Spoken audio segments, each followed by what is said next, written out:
Assalamualaikum warahmatullahi wabarakatuh. Selamat pagi anak-anak.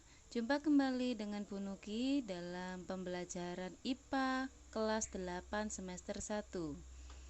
Kali ini kita akan mempelajari tentang sistem pencernaan pada manusia. Sebelum masuk ke dalam materi, marilah kita amati dan pelajari bagan konsep sistem pencernaan manusia berikut ini.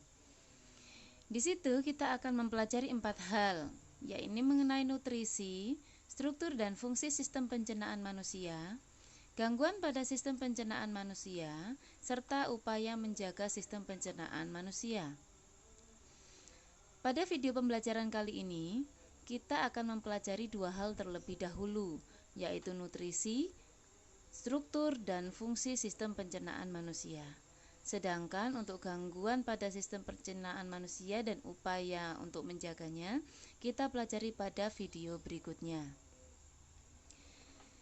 Pada nutrisi, nanti yang kita pelajari adalah mengenai karbohidrat, lemak, protein, vitamin, mineral, dan air. Sedangkan pada struktur dan fungsi sistem pencernaan manusia, nanti akan kita pelajari mengenai organ pencernaan utama dan organ pencernaan tambahan, serta enzim-enzim pencernaan. Marilah kita simak pembahasan berikutnya pada slide berikut ini.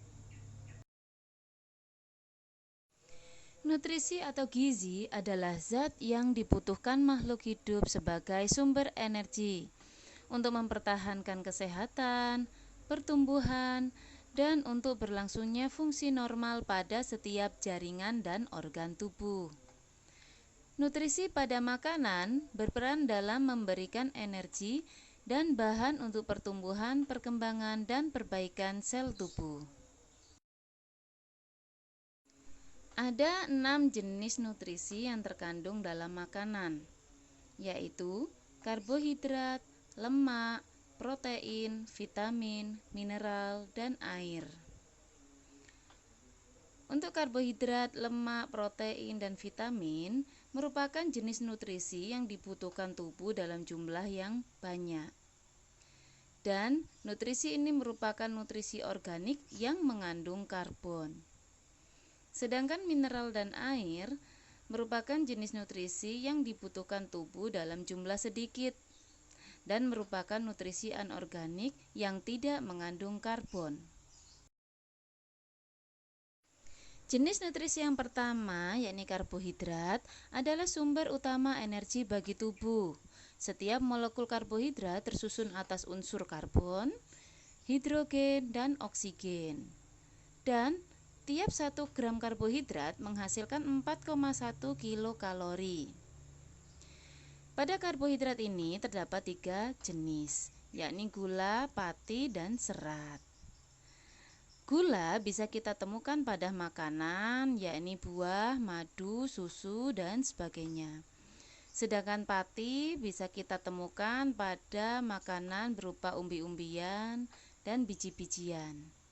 Sedangkan serat bisa kita temukan pada makanan seperti sereal, kacang, sayur, dan buah. Jenis nutrisi yang kedua adalah lemak. Lemak atau lipid diperlukan oleh tubuh karena menyediakan energi. Tiap 1 gram lemak menghasilkan 9,3 kilokalori.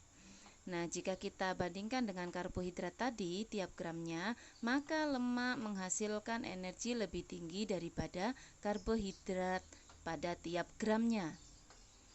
Lemak dapat melarutkan vitamin A, D, E, dan K. Lemak juga menyediakan asam lemak esensial bagi tubuh manusia. Berdasarkan struktur kimianya, lemak dibedakan menjadi 2, yakni lemak jenuh dan lemak tak jenuh. Lemak jenuh biasanya padat pada suhu kamar dan bisa kita temukan pada makanan daging, susu, keju, minyak kelapa, dan minyak kelapa sawit. Sedangkan lemak tak jenuh biasanya berwujud cair pada suhu kamar. Bisa kita temukan pada lemak nabati serta lemak yang ditemukan pada biji-bijian. Jenis nutrisi yang ketiga adalah protein. Protein dibutuhkan sebagai penghasil energi.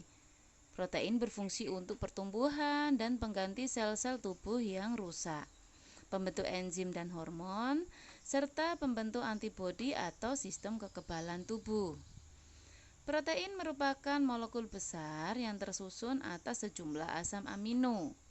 Asam amino ini terdiri dari unsur-unsur karbon, hidrogen, oksigen, nitrogen, dan belerang. Berdasarkan asalnya, protein dikelompokkan menjadi dua jenis, yakni protein hewani dan protein nabati. Protein hewani yaitu protein yang berasal dari hewan. Bisa kita temukan pada daging, ikan, telur, susu, dan keju. Sedangkan protein nabati merupakan protein yang berasal dari tumbuhan. Biasanya terdapat pada kacang-kacangan. Pada bahan makanan sebetulnya bisa dilakukan pengujian apakah bahan makanan yang kita konsumsi itu mengandung lemak, protein, ataukah amilum. Bagaimana caranya? Mari kita lihat tabel berikut ini. Pada tabel tersebut ada tulisan bahan. Bahannya di situ ada amilum, gula, dan protein. Kemudian reagennya atau pereaksi kimianya berupa lugol atau kalium iodida, benedik atau Fehling A dan Fehling B. Kemudian ada milon atau biuret. Di situ ada indikator positif. Apa maksudnya? Maksudnya adalah jika bahan makanan kita tetesi atau kita beri reagen berupa lugol atau kalium iodida, setelah beberapa saat kemudian bahan makanan tersebut berubah warna menjadi biru tua, berarti dapat dikatakan bahwa makanan tersebut mengandung amilum atau tepung. Berikutnya, jika bahan makanan diberi reagen atau bereaksi kimia berupa benedik, bisa juga menggunakan Fehling A ataupun Fehling B. Setelah direaksikan kemudian dipanaskan. Nah, setelah dipanaskan kita lihat hasilnya. Jika yang muncul perubahannya berupa warna biru kehijauan, kuning sampai merah bata, maka bahan makanan tersebut dikatakan mengandung gula. Dan untuk mengetahui bahan makanan itu mengandung protein atau tidak, bisa kita beri reagen atau reaksi kimia berupa milon atau biuret. Jika didiamkan beberapa saat bahan makanan tersebut berubah warna menjadi merah muda sampai ungu, berarti makanan tersebut mengandung protein. Kita lanjutkan ke jenis nutrisi keempat, yaitu vitamin. Vitamin diperlukan oleh tubuh untuk mengatur fungsi tubuh dan mencegah beberapa penyakit. Vitamin dikelompokkan menjadi dua jenis, yakni vitamin yang larut dalam air dan vitamin yang larut dalam lemak. Vitamin yang larut dalam air yaitu vitamin B dan vitamin C. Sedangkan vitamin yang larut dalam lemak yaitu vitamin A, vitamin D, vitamin E, dan vitamin K. Khusus untuk vitamin D dapat terbentuk ketika kulit terkena sinar matahari. Mengapa?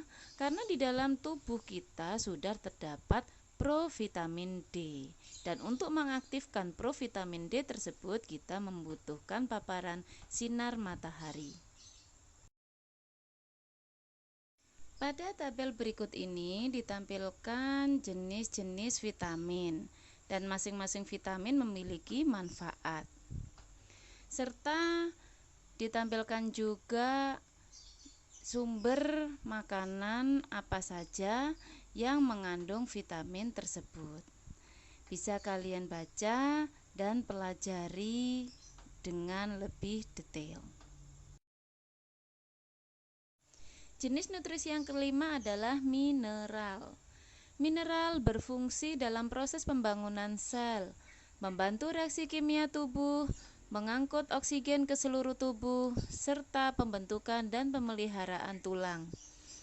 Berikutnya juga ditampilkan tabel mengenai berbagai mineral yang dibutuhkan oleh tubuh.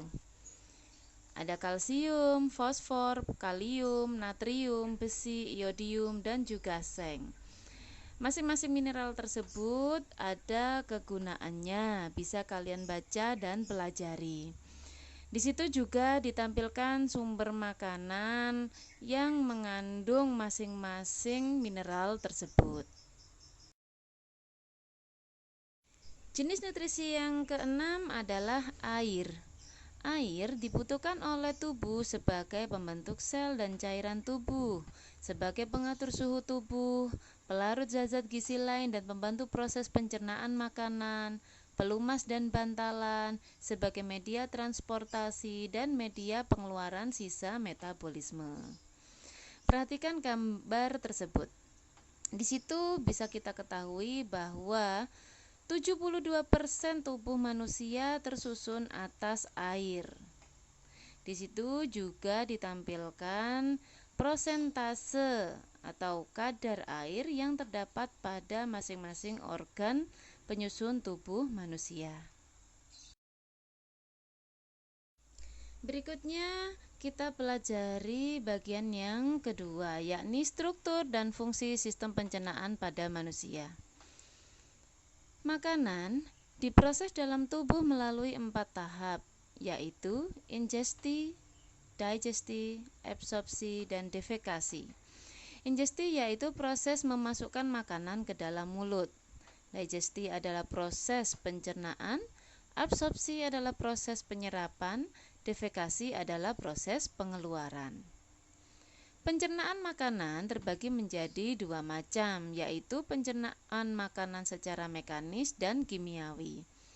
Pencernaan mekanis merupakan proses pencernaan makanan menggunakan gigi yang bertujuan untuk memotong makanan menjadi bentuk yang lebih kecil sehingga mudah dicerna oleh sistem organ lain, serta gerakan meremas oleh kerongkongan dan lambung juga termasuk ke dalam sistem pencernaan mekanis. Pencernaan kimiawi yaitu proses pengubahan zat makanan dari bentuk yang kompleks menjadi bentuk yang lebih sederhana dengan bantuan enzim pencernaan. Berikutnya adalah organ pencernaan. Organ pencernaan dibagi menjadi 2 bagian, yakni organ pencernaan utama yang biasa disebut sebagai saluran pencernaan dan organ pencernaan tambahan yang biasa disebut sebagai kelenjar pencernaan. Saluran pencernaan dimulai dari mulut, kerongkongan atau esofagus, lambung, usus halus, usus besar, rektum, dan anus. Sedangkan kelenjar pencernaan terdiri dari hati, kantung empedu, dan pankreas. Masing-masing dari organ tersebut akan kita pelajari pada slide berikutnya. Saluran pencernaan yang pertama adalah mulut. Di dalam mulut terdapat gigi, lidah, dan kelenjar air liur atau saliva. Di dalam mulut terjadi pencernaan makanan secara mekanis dan kimiawi. Pencernaan makanan secara mekanis dilakukan oleh gigi dan kimiawi dilakukan oleh enzim yang dihasilkan kelenjar air liur.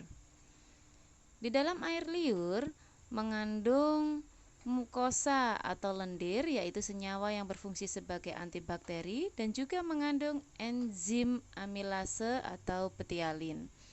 Enzim amilase atau betialin ini berfungsi memecah molekul amilum menjadi maltosa. Berikutnya kita pelajari tentang rumus gigi.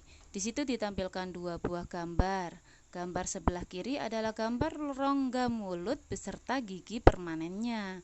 Dan gambar sebelah kanan di situ ada gambar gigi susu. Kemudian di antaranya ada nomor 1 dan 2 yang merupakan rumus gigi. Pada nomor 1 di situ ada rumus gigi susu. Kita simak pada rumus gigi susu. Di situ ada tulisan huruf I yang merupakan kepanjangan dari incisivus atau gigi seri. Gigi seri pada gigi susu ada 8 buah. Masing-masing pada bagian ada 2 buah, yaitu gigi seri bagian kanan atas, kiri atas, kanan bawah, dan kiri bawah. Jadi total untuk gigi seri ada 8. Sedangkan untuk kaninus atau gigi taring, masing-masing bagian terdapat 1 buah, yakni pada kanan atas, kanan bawah, dan kiri bawah. Jadi total untuk gigi taring ada 4 buah. Sedangkan untuk premolar atau gigi geraham kecil, biasa juga disebut gigi geraham depan, pada gigi susu ada 8 buah. Pada masing-masing bagian ada 2 buah, yaitu kanan atas, kanan bawah, dan kiri bawah. Sehingga total untuk rumus gigi susu sebanyak 20 buah. Karena pada gigi susu tidak ada molar atau gigi geraham belakang. Berikutnya pada nomor 2. Coba amati rumus gigi tetap pada nomor 2. Apakah ada perbedaan? Ya, ada perbedaan pada bagian M atau molar atau gigi geraham belakang. Pada susunan rumus gigi permanen ada tambahan gigi, yaitu berupa molar atau gigi geraham belakang yang berjumlah 12. Nah, 12 ini pada masing-masing bagian ada 3 buah, yakni pada bagian kanan atas, kanan bawah, dan kiri bawah. Sehingga jumlah total untuk gigi permanen sebanyak 32 buah. Saluran pencernaan yang kedua adalah kerongkongan atau esofagus. Perhatikan gambar berikut ini. Pada gambar di situ ada tulisan makanan yang berwarna hijau. Nah, makanan yang berwarna hijau itu adalah makanan yang sudah dikunyah di rongga mulut dan bercampur dengan air liur dan juga enzim-enzim yang ada di dalamnya. Makanan ini berbentuk bulatan-bulatan yang nantinya akan kita telan, yang disebut sebagai bolus. Setelah melalui rongga mulut, makanan yang berbentuk bolus akan masuk ke dalam tekak atau faring, yaitu saluran yang memanjang dari bagian belakang rongga mulut sampai ke permukaan kerongkongan. Pada pangkal faring terdapat katup pernapasan yang disebut epiglotis. Epiglotis berfungsi untuk menutup ujung saluran pernafasan atau laring agar makanan tidak masuk ke saluran pernafasan. Setelah melalui faring, bolus menuju ke esofagus. Otot esofagus berkontraksi sehingga menimbulkan gerakan meremas yang mendorong bolus ke dalam lambung. Gerakan otot esofagus ini disebut gerak peristaltik. Nah, pada slide berikut ini merupakan jabaran dari apa yang saya terangkan pada slide sebelumnya mengenai kerongkongan. Kalian bisa membacanya kembali dan mencermatinya. Saluran pencernaan yang ketiga adalah lambung. Perhatikan gambar struktur lambung berikut ini.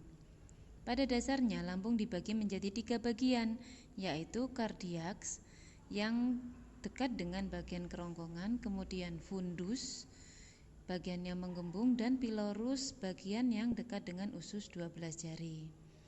Apa saja yang terjadi di dalam lambung? Mari kita simak pada slide berikutnya. Di dalam lambung terjadi pencernaan secara mekanis dan kimiawi. Pencernaan mekanisnya dilakukan oleh otot lambung yang berkontraksi mengaduk bolus.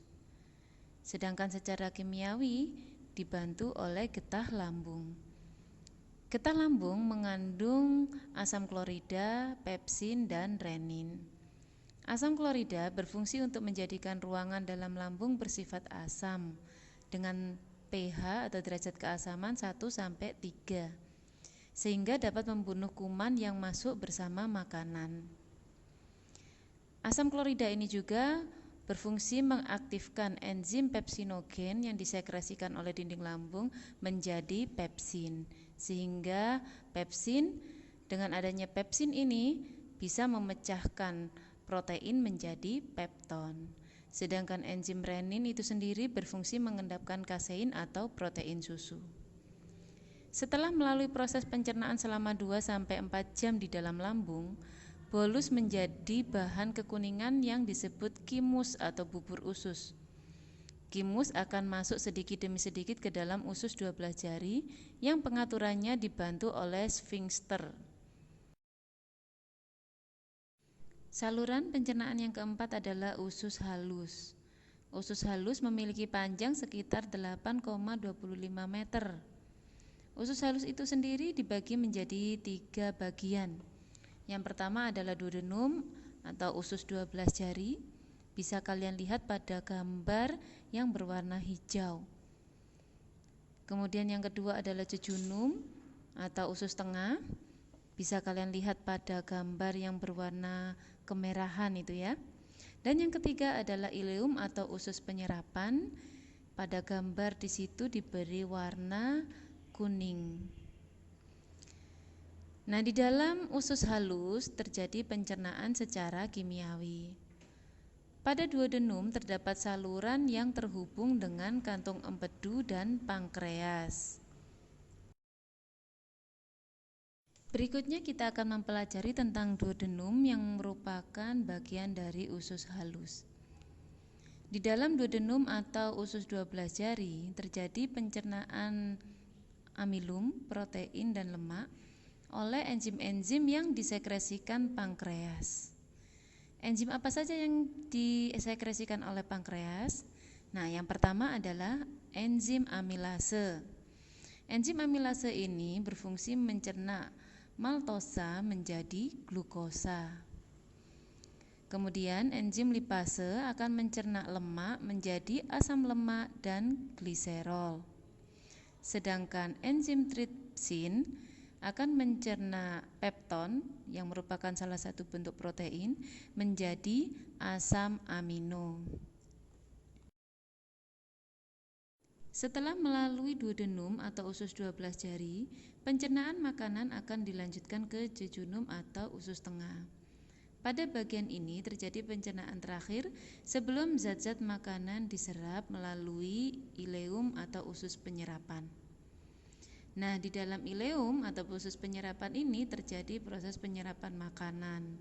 Perhatikan pada gambar, pada bagian usus ileum atau penyerapan terhubung dengan pembuluh darah. Nah, melalui situlah penyerapan makanan atau sari-sari makanan masuk ke dalam peredaran darah. Berikutnya adalah usus besar atau kolon. Usus besar ini memiliki panjang kurang lebih 1 meter yang terdiri atas 3 bagian. Coba kalian lihat gambar di sebelah kanan. Ketiga bagian dari usus besar itu adalah yang pertama, kolon ascendens atau bagian yang naik. Kemudian yang kedua adalah kolon transversum atau bagian mendatar, dan yang ketiga adalah kolon descendens atau bagian yang menurun. Di antara usus halus dan usus besar terdapat usus buntu atau sekum. Pada ujung sekum terdapat tonjolan kecil yang disebut umbai cacing atau appendix yang berisi massa sel darah putih yang berperan dalam imunitas. Usus besar berfungsi mengatur kadar air pada sisa makanan. Di dalam usus besar terdapat bakteri Escherichia coli yang membantu membusukkan sisa-sisa makanan. Bakteri Escherichia coli ini mampu membentuk vitamin K dan vitamin B12.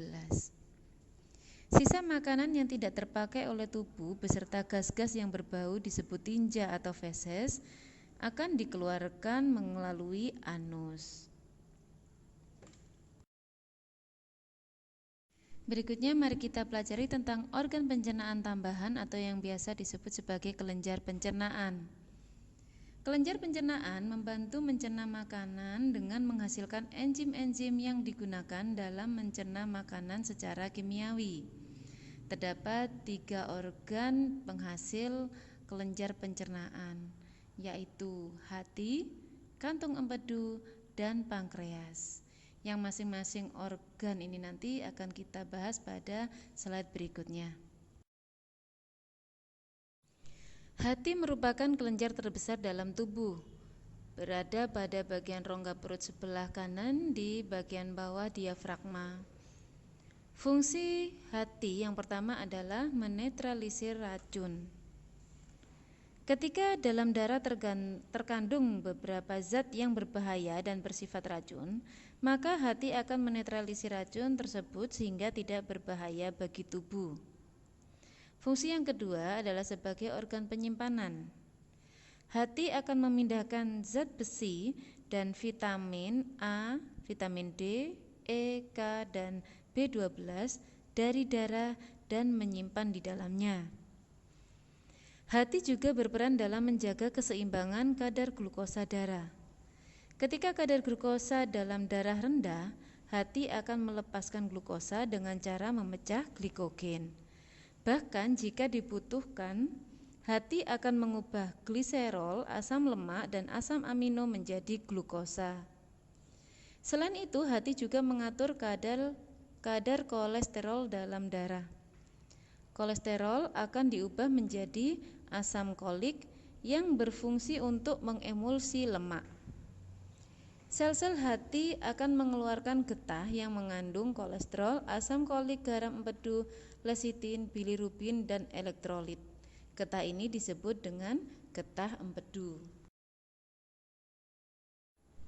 Kantung empedu merupakan organ yang berada di bawah hati, berfungsi menyimpan getah empedu yang dihasilkan oleh hati. Getah empedu akan dikeluarkan ke usus 12 jari atau duodenum dan berperan dalam mengemulsikan lemak. Yang terakhir adalah pankreas. Pankreas merupakan organ yang berada di balik perut di belakang lambung. Sel-sel pada pankreas akan menghasilkan cairan pankreas yang akan masuk ke dalam duodenum melalui saluran pankreas.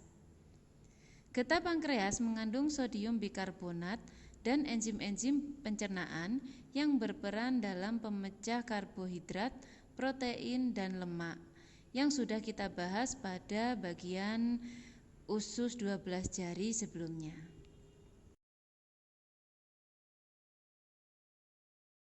Demikianlah yang bisa saya sampaikan mengenai sistem pencernaan manusia yang mencakup nutrisi serta struktur dan fungsi sistem pencernaan manusia.